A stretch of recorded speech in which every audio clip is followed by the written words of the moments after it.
awful condition. Russia do not stop any shell and any airstrikes on Azovstal territory.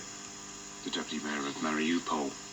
The BBC's Ben Brown is in Kiev, and shortly before we came on air, he gave me the latest on the evacuation operation out of Mariupol. Well, I've been talking to the Deputy Mayor of Mariupol, who said that the 100 people or so that they got out yesterday haven't yet got to the Ukrainian city of Zaporizhia, which is where they're heading.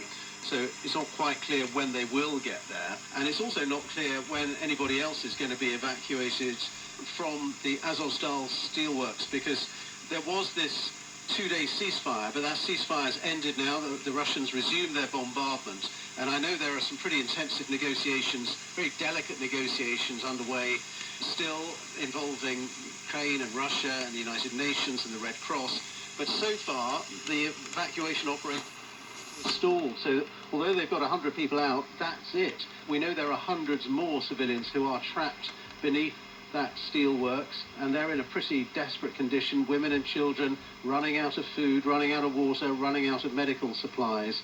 And then there are also wounded Ukrainian fighters and troops there, some of them pretty seriously ill, some apparently, according to their relatives, have gangrene.